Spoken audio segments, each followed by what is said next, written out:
The connection with ancient Ireland is an extremely interesting one for me. It's one that Monty started talking about after he died and telling me where to look to get the information and showing me the connections with things that we were told in writings and that, which were not true, and giving me the exact information. And it's been incredibly interesting how ancient Irish history, real history, has been taken and used by other people. And the Irish have been kept down deliberately. They even sing about it. The race that no one knows, because nobody is allowed to know. And suddenly Ireland is giving up its secrets. Archaeologists are finding the truth. And it's very exciting. I can imagine. Do you know anything about this, Gilad? Nothing. Really nothing. But I grew up in a society that was obsessed with its ancient truth, and apparently was very active in inventing this truth as well. We realize now that actually, archaeological findings were not very flattering to the Zionist story. The city of David, for instance, was a minor village with sewage in the street. And yet it was extremely glorified by the Zionists. I'm very interested in Romanticism. And my research or an inspiration in my search for truth is inspired by German early Romanticists that decided to trace the true wisdom in ancient Greece. So I think that you are probably on very much the right track there. But unfortunately, I'm not knowledgeable enough about it. But it is very clear that we always tend to believe that we are progressing. And an enlightenment to some naive, banal minds seems as the greatest moment of the human experience. And for me, it's the complete opposite. It is another symptom of self-love. It's maybe the lowest. For me, as a self-hater, I'm very inspired by the idea that man, human being, is actually limited, is driven by unconsciousness, can never have a full scope understanding of itself, and so on. I'm very inspired by it. Yes, but we're learning so much right now. And that I find extremely exciting. For sure. We have people who are fully awake, such as David Icke. And we're blessed with somebody like him. This is indeed the issue. We are learning because the experience of learning entails that you are not as great as you may believe to be. Yes. There is a level of uncanniness and modesty Yes. that is necessary for the process of learning. Yeah. And this is something that I never find in enlightened discourses. Yes. You know, so when we liberate the world in name of democracy, and what we really do is pouring white phosphorus and uranium depleted shells on defenseless people in the other side of the planet, this is really a product of self-loving, enlightened discourse. Democracy, capitalism, liberalism, Coca-Cola. And we will pay for it, and we are already paying for it. We will answer for everything we've done. Mm. There is no hell. You can imagine when my husband first died, the first few seances, we asked all the questions. No, there is no hell. No, you punish yourself. When you see what you've done, that is your punishment. This is a very interesting way to look at it, because you ask yourself, indeed, why did we invent L? Exactly. We invent L because we recognize our guilt. Yes. And why did we invent Evan? For exactly the same reason. Yes. Because we want to believe that in spite of our crimes, we may still manage to get, good seats. The good seats in the cinema. That's right. Yeah. So much has been invented. And I find it so sad that in this day and age, there are people out there who believe all that and live by it. For me, it's like the question about God. Yes. I really find Jewishness. Yes. I'm not so sure about Judaism, but Jewishness, atheism, Marxism, and Holocaust, similar, compatible religions. Yeah. You can easily move between.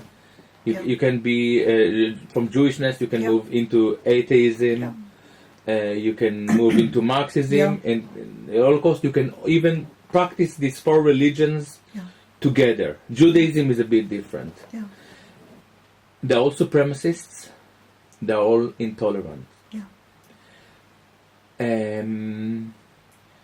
And when it comes to God, for instance, atheists would tell you, listen, there is no God, so let's move on. Now this is okay. People are entitled to drop God. Yes. But if you tell him, sorry, you're so convinced that there is no God. Yeah. But what about the slim possibility that there is God? Yes. What do you do with that? And this would be the end of the discourse. So, oh man, you are fun. Oh, crazy, I don't want to talk to you. And this is the level of intolerance that I cannot stand. Now, when Monty was alive, I never, ever heard him say, God bless you. Never. Yeah.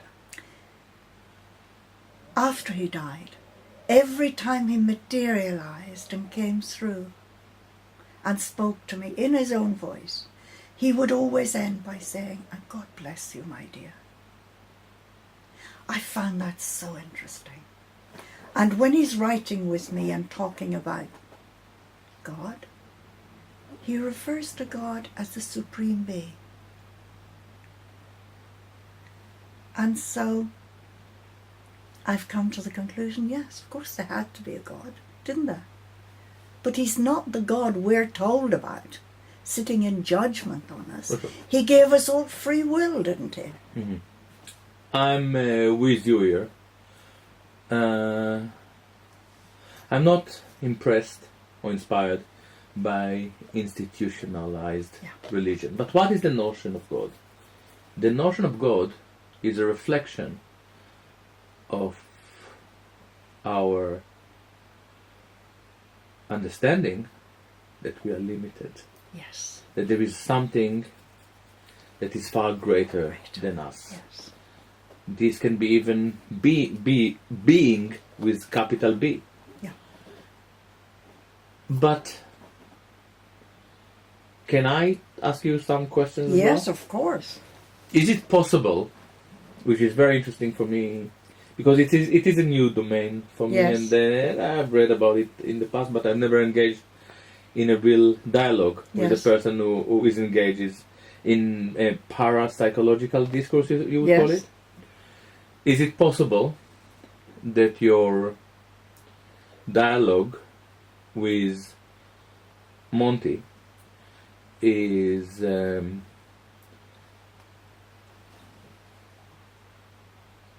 dialogue that to a certain extent you are having with yourself, but through kind of a level of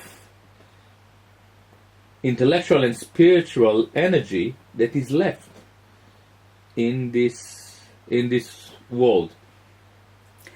But how would you explain the information that I get? Information that I do not know about. I've never heard of. And I have to look it up. I can explain it. Yeah. As a musician. Quite easily. Mm-hmm. I think that there is a lot out there that we know and we are not aware of. Yeah. We don't know. And we learn it through this kind of very unique exchange. Yeah. I remember in my early life I was a mathematician. I was very gifted. Yes. And I would be I was obsessed. Mm-hmm. Everything I do I'm obsessed with, so. And when I would deal with a problem, I would go to sleep with it. Yes. For a few days. And then, sometimes through the dream, Mm-hmm. I would wake up with a solution. As a musician, I learned to accept that consciousness is just a very partial understanding. Yes. The real and most truthful moment Mm-hmm. of creativity Yeah. come into play when consciousness falls asleep. Oh, yes. And this is why, for instance, the greatest jazz artists Yes. were spending a lot of their income on drugs. Ah, yes. All right? Yes. And this is very interesting Mm-hmm. because they really tried to kill consciousness and to let the ecstatic being with capital B Yes. out. Yes. When I play, I never think of the music. It moves too fast. I can't. Yeah.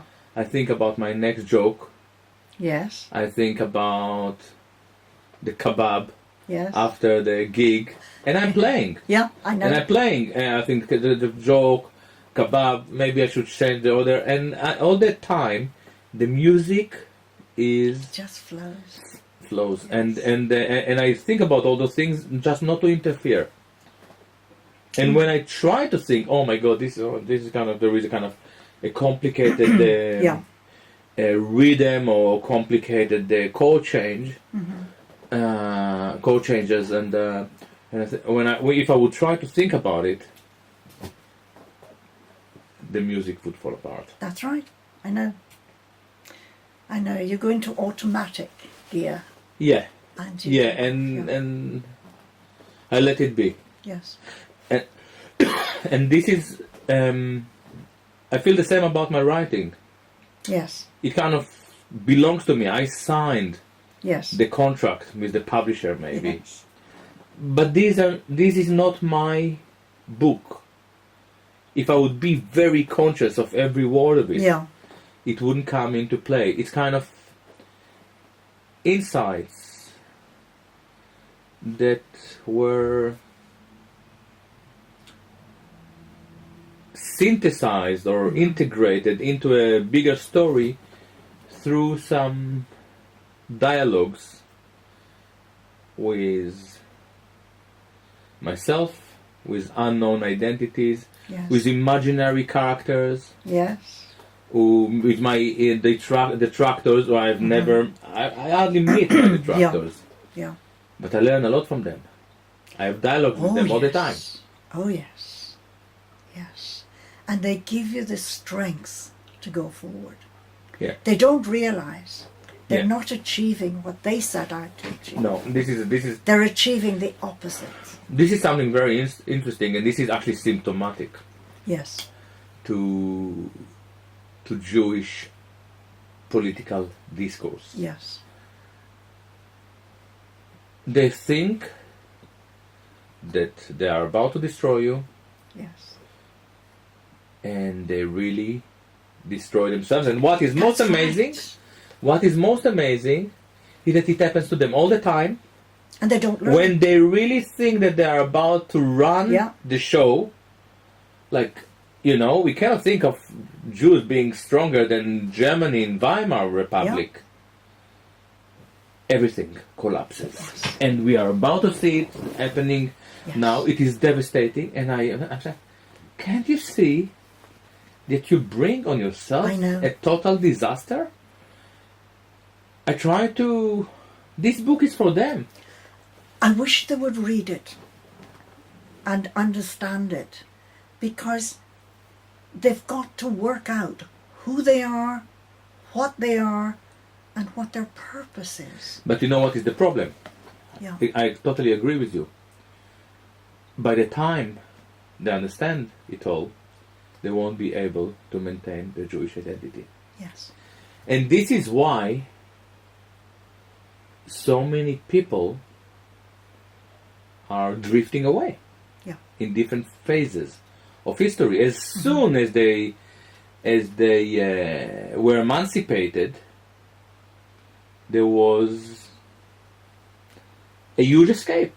That's right. Called assimilation or whatever. Many German Jews converted. Yeah. And disappeared. I know, they're their own worst enemies. Yeah. They don't need enemies. They are their own enemies. I see it as such. Yeah. So do I. And it saddens me, because I have had, as I said, some wonderful friends whom I revered. Yeah. Born Jewish but stepped away from it, were big enough to see it as it is and step away from it. And they became such wonderful people. Yeah. Because they had the strength to be who they were. Yeah. Not who they were told to be. Yeah. Now, this is a very interesting community of people who drifted away. Yeah. But when we look at people who stay within the Jewish world and celebrate Jewish politics and largely belong to the third category, which we defined earlier on, they have an interesting dilemma to deal. They are confronting a growing abyss between what they claim to be and what they happen to be. Yes. And this abyss matures into a total discrepancy. Yeah. And this discrepancy matures, in most cases, into schizophrenia. Yes. Because there, at a certain stage, it becomes a clear contradiction. Yes. You claim to be chosen and special Yes. and clever and unique, But and it doesn't work. Every baby is unique. Yeah, yeah. And this is where they detach themselves from reality, Yes. and this is the reason that they cannot really learn from their mistakes. That's right. We are dealing with a form of collective psychosis. And this is why it's so dangerous in Israel. And this is why the Jewish lobbies are so dangerous. Yes. And to think that 80% of our leading parliamentarists, Yes. elected leading party, are funded and driven politically by a psychopathic collective lobby, Yes. may explains how serious the trouble this country is. I know. It's falling apart. It's falling apart. It really is. It's Because and what is most noticeable here is that we are in a disaster. Yes. We buy time. We try to keep it together. Yes. But I don't see any future planning. No. What about industry? Are you going to try to make this country productive? What is the hope this country offer its young generations? To be estate agents? That's right. That's why they're dumbing down the education. Yeah. It's awful. It really is. When you look at it as a whole, it's quite frightening. Yeah. That people have sleepwalked Yeah. into it. I agree. It's like mass hypnosis. Yeah. And 90% of the English people you will meet out there are totally blind to it. They watch the television, and as long as Arsenal is winning, and I hope they do, Mm-hmm. that's all they care about. They can tell you every goal, every free kick, everything. But ask them what's happening in the world, and they look at you blankly. I agree. Obviously, even the so-called advanced Yes. Guardian readers are Yes. not much better. That's right. A good example is the war in Iraq. 2-3 weeks before the war, we all marched against the war. There were, Yes.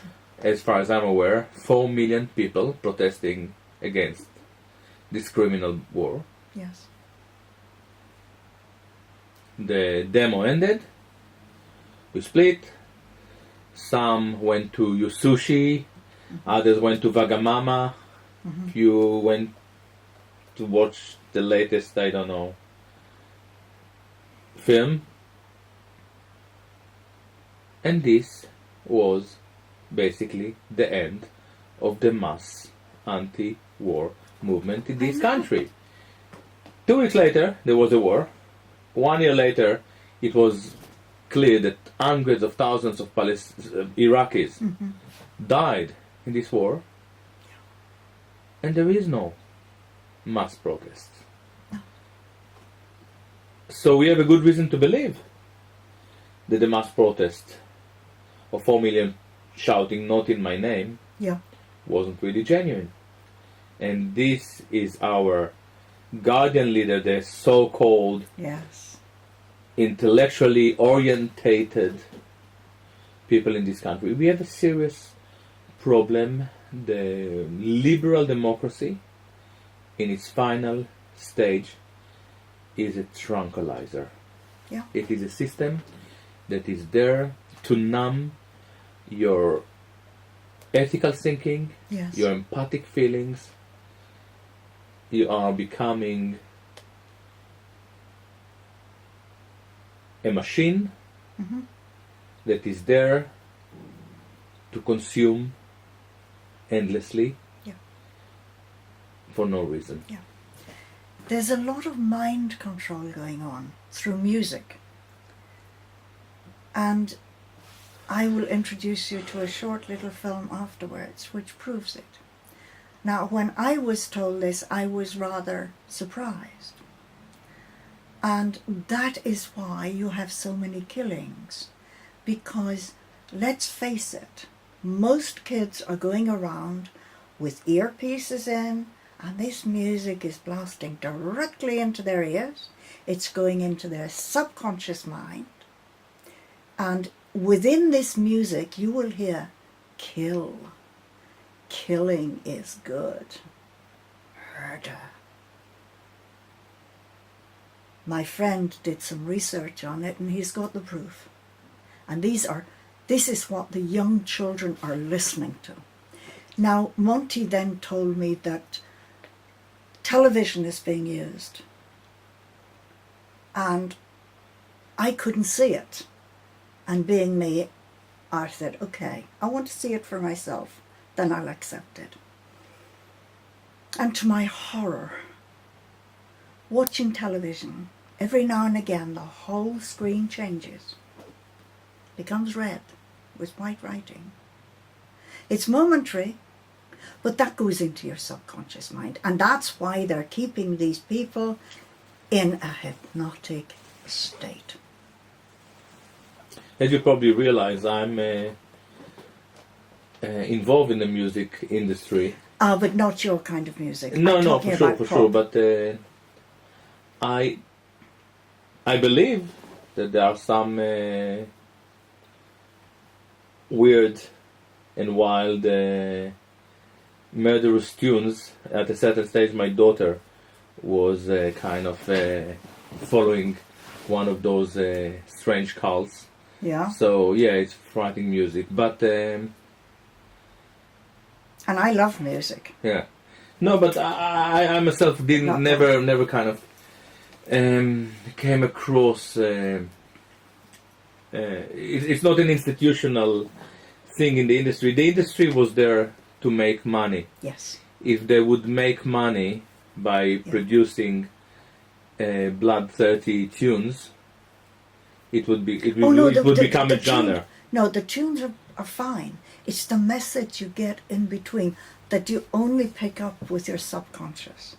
And you've got to play it at a rate that is on this film that I'll show you. I would be very interested to see it. You know, maybe when you put it, maybe you want to put this film into the video. That would be good. Yeah, I'm sure Richard would let me do that. But it's very important that people realise that that's why children kill so easily. And do you remember, well, you didn't live here. When I was young, and many, many years ago, we had a lot of comedy, and people laughed, and people enjoyed, you know. All that's gone. Let me tell you something. Yes. When I was a kid, yes, which was a few years after you were a kid, I guess. A long time. Not that long. There was future. Yes. We had future. We knew that we can go to study. Yes. And there was a reason to go to study. Yes. Because there were some nice jobs for educated people. Yes. But we also knew that if you won't go to study, you can always work in a factory. That's right. And this would be enough to support our families. Yes. Maybe we won't have the best cars, but we would have a car. What do we have now? What our kids, what your grandkids have in the future? Not a lot. Well, and this is depressing. It is depressing, but things are not going to stay as they are. I agree. They are changing, And as Monty says, we, people like you, David Icke, David Wilcox, people like that around the world, are helping the change to happen. And when the change happens, then and only then will you have people coming together in peace. People won't kill each other anymore. I mean, this is the one thing that drives me forward every day. The thought of stopping the killing. People accepting that we're all here to live our lives as best we can, and then to move on to the next life. But until you get the armies and the police force and people like that realizing what they're involved in doing, and I was only taking orders will not be accepted. You know what you're doing. You're choosing to do it. They've got to realize they can't go on doing that. The killing's got to stop. I assume that you are talking about a very high level of consciousness. Yes. And that would bring yes. such a shift yes. in our world. It sounds great. It started to happen. It started to happen. It sounds great. I think that there are a lot of things that are happening, and it's very hard for me to estimate what will happen, what kind of shift we are about to face. But one thing is clear to me. Yes. The liberal democratic state already belongs to the past. It is now maintained by big monopolies. So the governments in the West are just engaged in one thing, turning us into customers. Yes. But now there is a new development. There is no money. Yes. And so we cannot even consume. Yes. So there is a big question where the monopolies are going to end. So the governments are maintaining now, spending most of its money on police forces. Yes. That would confront the riots to come. Yes. And it is a snowball that leads nowhere. And as I said before, once you realize for yourself who the enemy is, yes, it is called a revolution. Yes. And I think that my book definitely points at a very problematic lobby that operates within us. Yes. Hopefully, Jews would find the power within themselves yes. to oppose the Lord Levi's and the Dershowitzes yes. and the Abe Foxman. Yes. Whether they can do it or not, I don't know. But this is just part of the problem. It is. The Enlightenment discourse is another form of supremacy. Oh, I wouldn't see it like that. I am afraid so. I'm Really? afraid so because the idea that man is the most clever consciousness around, and man should look into oneself or herself for answers, is beautiful, Yes. yet it can be very, very dangerous. For instance, the colonial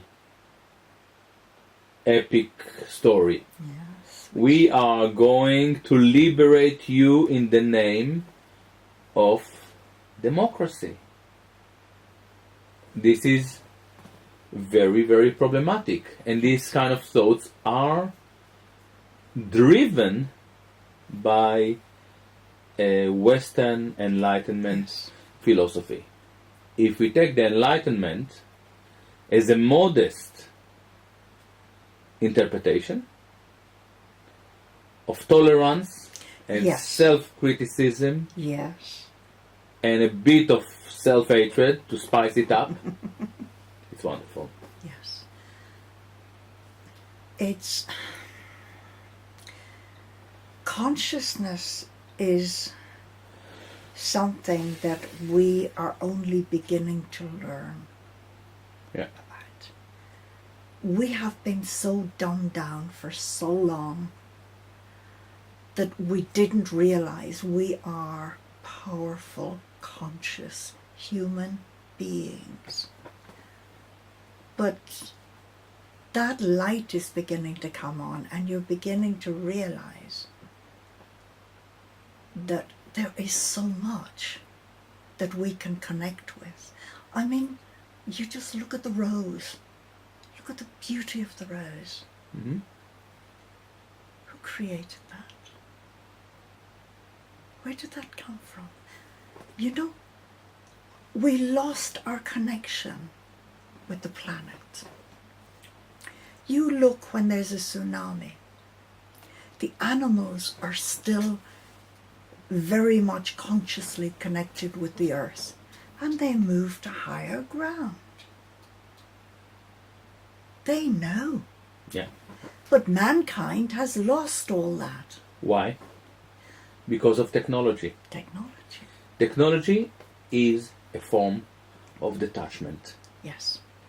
It makes men believe that man is bigger than nature.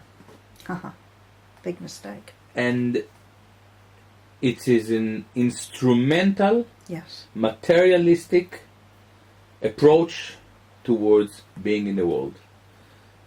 And I'm, in my work, in my book, I really try to go to basics. Love, beauty, and compassion. Oh, yes. Very definitely. And when people talk about TJP, truth, justice, and peace, it's exactly the same thing.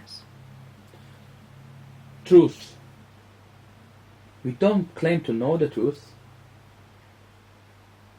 but we like to search for it. Peace. We don't argue.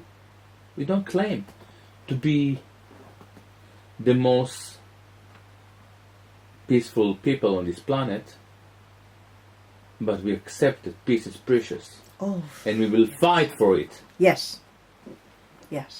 Justice. There is no justice. Tell me about it. There is no justice, but we can find in ourselves the realization that justice is the most beautiful thing. It is. And when you talk about truth, justice, peace, love, compassion, you realize that this is the complete opposite of anything Jewish identity politics, for instance, try to achieve. Because Jewish identity politics is exclusive, is racially exclusive, it's all about segregation, it's all about differentiation between the Jew and the Goy, between the Israeli and the Palestinian, between the kosher and the taref. It is not about just. It's about your own justice. It's not about peace, it's about security for the Jew. And this is, for me, a very troubling issue. Yes. And there was only one critic of my book so far, written by a guy from the CST, Community Security Trust. I don't remember his name. And he obviously didn't like the book, because this book, he said, is bringing again the Jewish question. And I say, yes. The Jewish question must be scrutinized. Yes. Again, because all the solutions that were provided by 150 years of Jewish ideological thinking failed. That's right. They were wrong. There is no collective, tribal, humanist approach. Zionism, funny enough, was the only genuine attempt to create a Jewish ethical discourse, and they obviously failed completely. Yes. They said, we have a problem, Zionism, early Zionism was an anti-Semitic movement. Yeah. We have a problem, we have to deal with it, and they failed completely. I know. They failed completely because they wanted to deal with it on someone else's land. So they were doomed to fail. And I believe now that there is no any universal, collective, ethical solution to the Jewish question. If Jews want to save themselves, they have to search as individuals Yes. for a solution. There is no collective solution. That's right. So Monty found a way. He did. I find my way. I'm in the process. Yeah. I fight against every Jewish aspect within me, and there's still quite a few. Yes. But this is my job. This is my task. Yeah. This is one-to-one, me against myself. That's right. I don't want Jews to follow me. No. I want Jews to follow their own search That is for ethical right. thinking. Yes. And this is the message of my book. And I have a lot of Jewish individuals, because I remember that I have to call one, they call me all over the world. I know. And they say, Gilad, man, we are confused for 40, 50, 60 years. Yeah. You have managed to help us, to show us the light on this issue. I know. And I'm very happy with it. I'm not a prophet. I don't want followers. But it is very important for me to let people understand Yes. that there is a way out. But I'm getting a lot of support from many other people. Yes. For Muslims who are telling me, Gilad, we are now exactly where Jews been 120 years ago. Yeah. We are now in a process of assimilating. We have all those identity issues. Yes. And these texts help us to understand that there is no, that the identity politics is a no-go. It doesn't work. It doesn't work. So you save us decades of struggles. I have a lot of gays who write to me and say, listen, it is very interesting because we are troubled. Yes. You know, I came across people who define themselves as self-hating gays. Because they say, yes, I have my sexual preferences, but I'm not sure about the politics. Yeah. It's very interesting. I would say that Self-Hater United, it sounds almost like a football team. I know. But can you just imagine what it would be like if people could just talk to each other? I think that a lot of people talk with each other. I know, which is happening now. And Let's ask ourselves, who are the people who talk with each other, and who are the people who refuse to talk? It is very interesting. Yes. We talk. Yes. We don't have any problem to talk. No. We come from very, very different world. Of course. Yeah. A lot of the things that you are engaged are completely foreign to me. Mm-hmm. But we talk, and I don't have any problem when you say something that I don't really understand. I would allow myself to ask you. But who wouldn't talk? I find that very difficult when people are just closed. Who are the people who are closed? I mean, it's not an ethnicity or race, so I think that it is very, very clear. The people who think that they know better. Yes. People who think, who are convinced that they know better, wouldn't engage in a dialogue. Now, who are those people?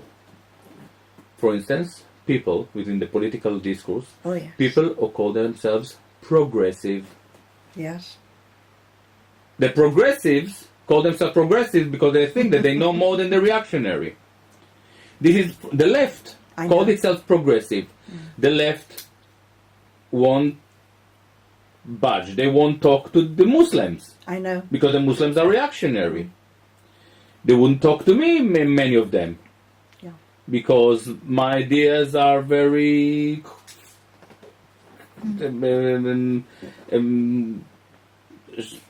throw some doubts on their progressiveness, on these all issues of progressiveness. Yes.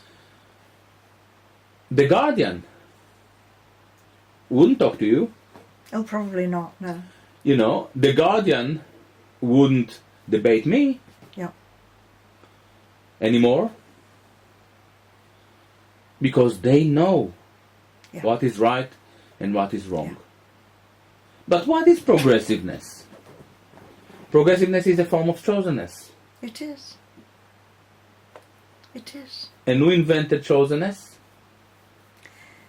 Well, Monty called it horse trading that went on between the Jews and the Roman Catholic Church. Uh-huh. And he said they did a deal that the Jews could become God's chosen people and the Roman Catholics would control the rest.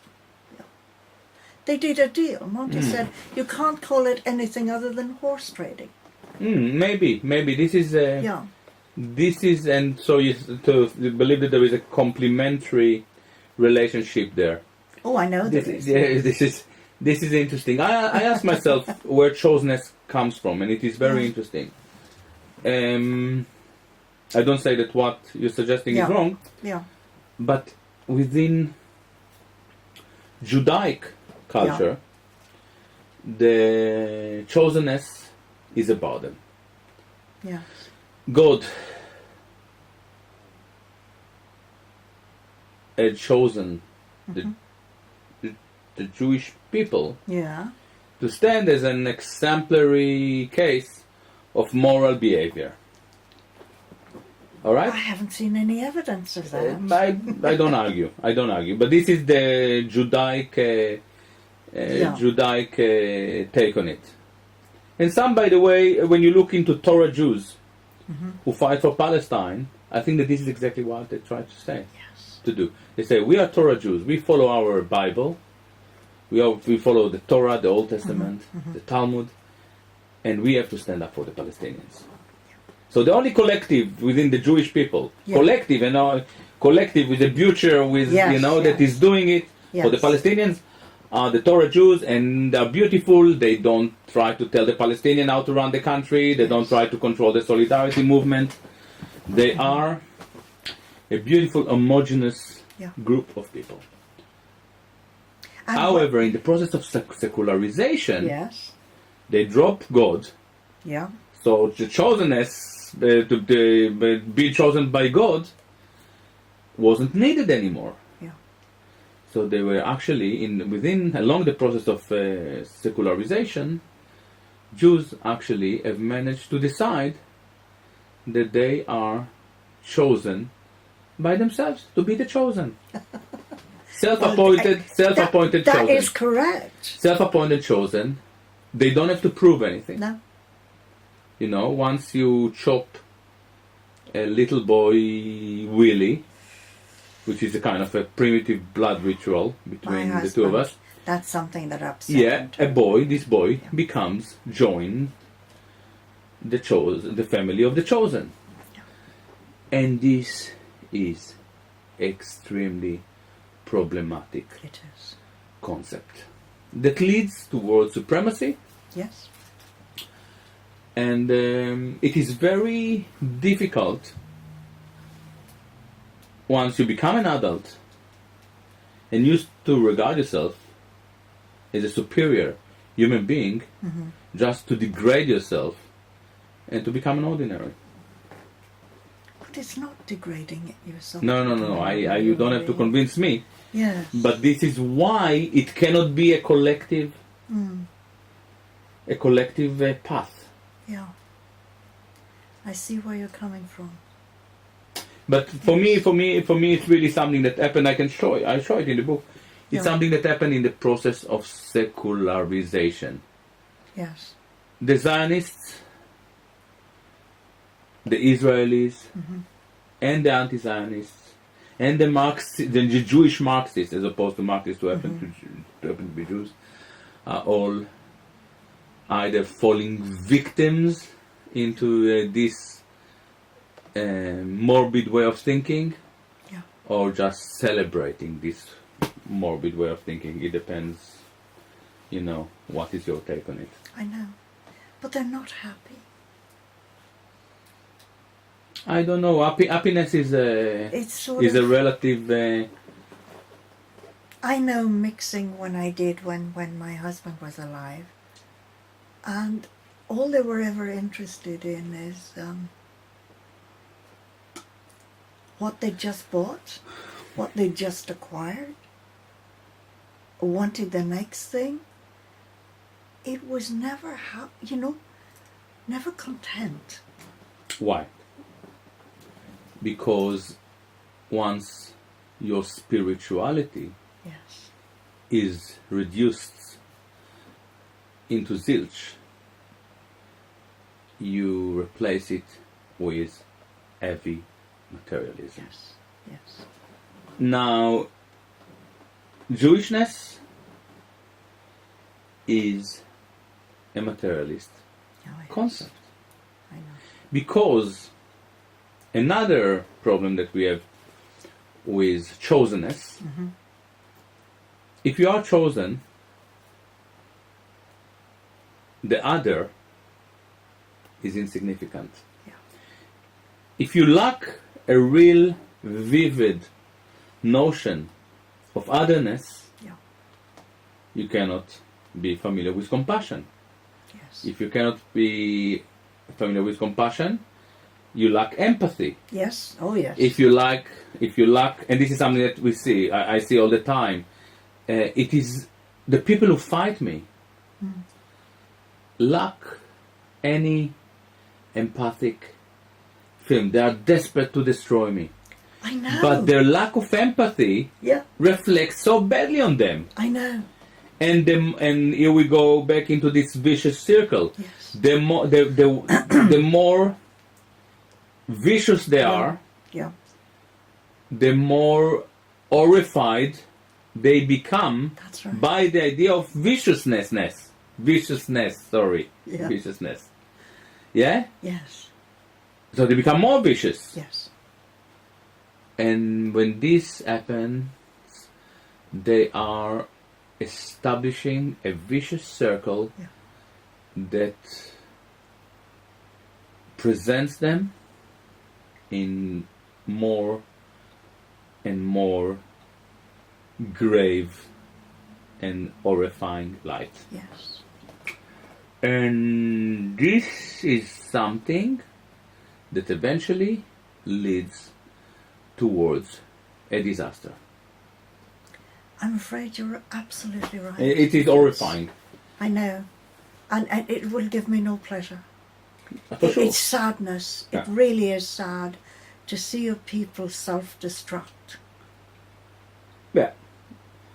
I totally agree with you. And again, I wrote my first book in Hebrew. Really? Yeah. Gosh. It is shocking.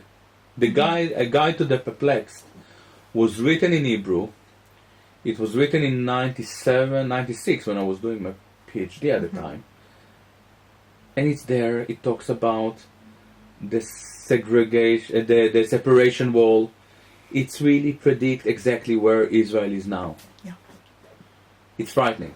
I'm is. sure that we will release it again now, republish it. You should, because there's still copies. People are interested in what you have to say, and so it's important to make it available. No, it is still available, but I couldn't read it. No, for sure. But and I don't even have copy myself. But it is all about how Israel is bringing about the doomness of the Jewish state. It was released, published in Israel. It was a bestseller for a week, and it was then banned. Oh, God. So they don't have the mental power to deal with their prophets of doom. Yeah. And I was one. And now I'm not anymore a prophet of doom, because the doomness is now in the mainstream news. That's right. When they talk in public about launching an attack on Iran, and the Guardian cut and paste their idiotic drivel without censoring itself or offering sharp criticism, this means that they are doomed. They don't have the intellectual powers within themselves to stop themselves from celebrating their idiotic symptoms. I know. And this is the most horrible thing that can happen. In my band, I surround myself with people who are more clever than me. In my literature career or writing, I surround myself with people who are more intelligent than me.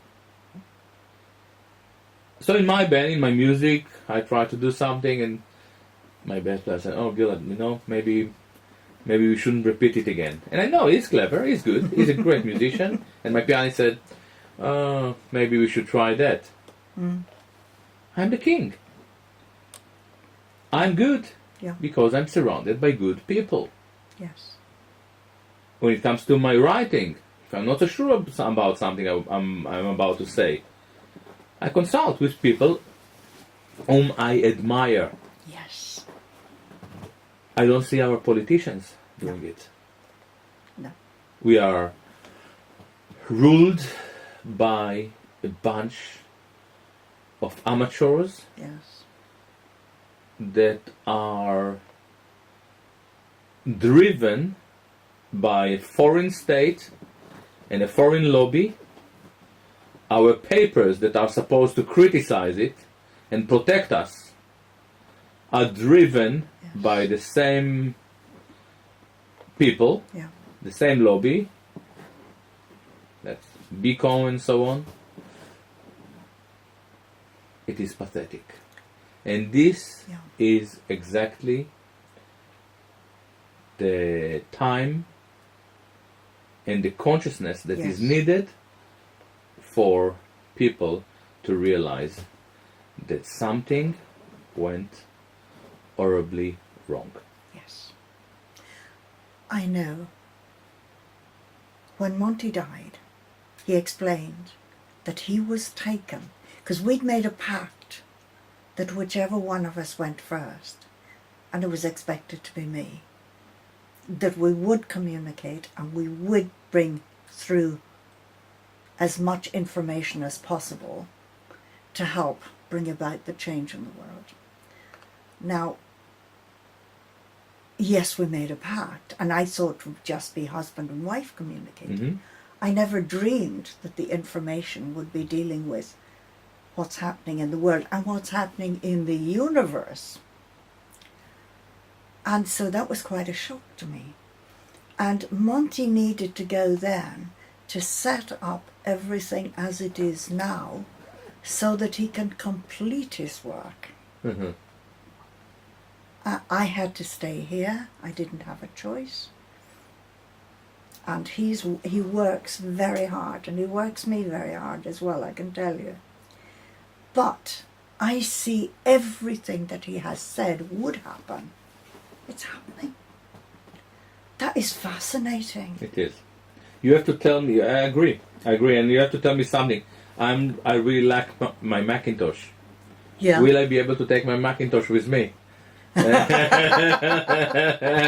You can have anything on the other side. You just think and it's there. Yeah. It's as simple as that.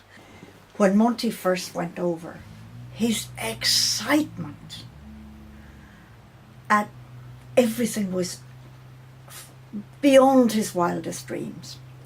And he said, if people had any idea just how wonderful it is, they'd be queuing up to come over. Now, interestingly, John Mack, a few months later, John was killed. He again, oh my God, bursting to tell you how exciting it is and how wonderful it is. Now, I think that's great. And their excitement at meeting other people. And out there. It is absolutely a joy to work with them. And they create so much love. Monty, I'm surrounded by love. Yes, I live alone. Yes, I miss my husband physically. But he never leaves me. He's always around me. Yeah. And he proves it all the time. He answers questions before I ask them. And it's oh my God. It would be very interesting for me to interview you, actually, because I think that there is a very deep level of a possibility. Obviously, I'm not an expert on these issues. Yeah. Of a parapsychological projection. Yes. Here. I think that it is possible, I mentioned it before, that you are gathering a lot of information now that is there in your psychic through communication with yourself through the other.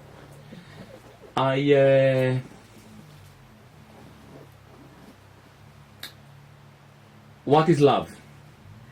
Love is, according to Lacan, to the French psychoanalyst, which is very self-centric, loving yourself through the other. Yes.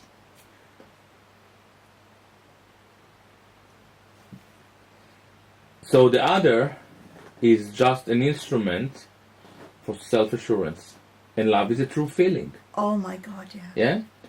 So when we're talking about parapsychological communication, it is possible that we are talking again about a level of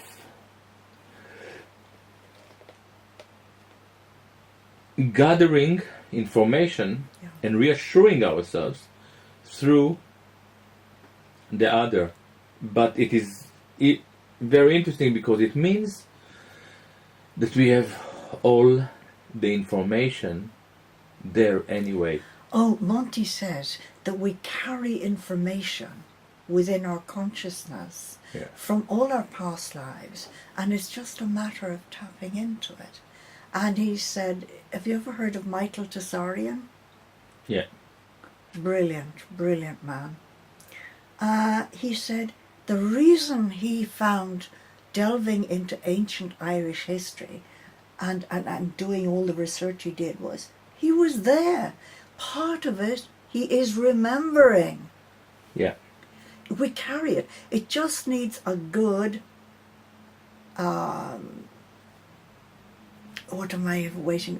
what word am I looking for? A good hypnotherapist to tap into it. It's all there. We carry it. Amazing. And Very I didn't interesting. realise that. We carry it all. It's Yeah. all within us. No, for sure. So this is exactly the essence of it. We are using different instruments to Yeah. bring this knowledge about. That's right. And You use I- the written word. Yeah. The written word is just an It's instrument. fantastic. As I said, I start to write, and then basically the text Yes. writes itself. I'm again just an instrument. The same applies to my music. Yes. Yes. It's fascinating when you start looking at it, isn't it? Yeah, absolutely. It is. It's. We are so privileged to be here right now when the big change is happening. And we need people like you writing books like this. Believe me, I never thought I would see the day that a man who grew up in Israel, or anywhere else for that matter, would write a book that is so important for our time. When I saw it on David Icke's website, I couldn't wait to get my hands on it.